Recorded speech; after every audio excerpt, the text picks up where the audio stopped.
আমার আলহাজ মনোহর হোসেন খান।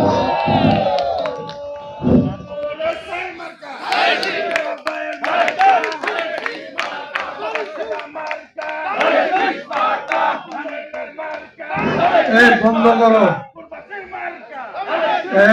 বন্ধ করো। এমনি চেয়ার সব খালি হয়ে গেছে, আর একটু এরম করতে থাকলে আরো খালি হয়ে যাবে। বিসমিল্লাহির রহমানির রহিম। আজকে এই গ্রাম্য বৈঠকের সারঙ্গদীয় গ্রাম এবং তার আশেপাশে যারা উপস্থিত হয়েছেন তাদেরকে আমি অভিনন্দন জানাই।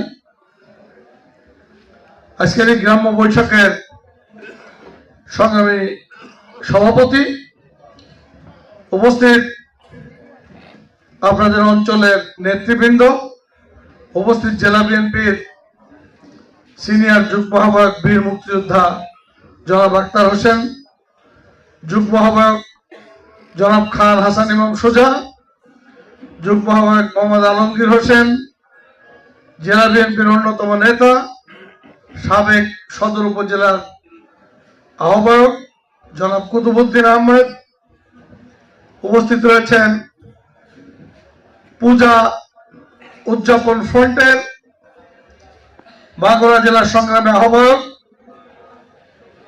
এবং বাবু কুমুদ রঞ্জন বিশ্বাস, উপস্থিত রয়েছেন পূজা উদযাপন ফ্রন্টের সিনিয়র যুগ্ম আহ্বায়ক অ্যাডভোকেট বিধান কৃষ্ণ বিশ্বাস, উপস্থিত রয়েছেন জেলা যুব দলের সংগ্রামী সহসভাপতি করিমুল মোল্লা, এছাড়া উপস্থিত রয়েছেন ছাত্র দল, যুব দল, স্বেচ্ছাসেবক দল, কৃষক দল এবং অন্যান্য সকল সংগঠনের নেতৃবৃন্দ। আসসালামু আলাইকুম ওয়া রাহমাতুল্লাহি ওয়া বারাকাতুহু। বক্তব্যে সব কথা এসেছে, এটা সত্য কথা যে অ্যাকচুয়ালি বিএনপি অনেক বড় সংগঠন, বাংলাদেশের সবচেয়ে বৃহত্তম সংগঠন।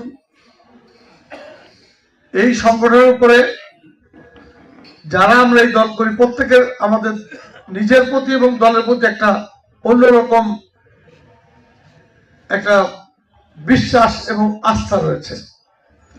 সেই আস্থায় বিশ্বাসের জায়গায়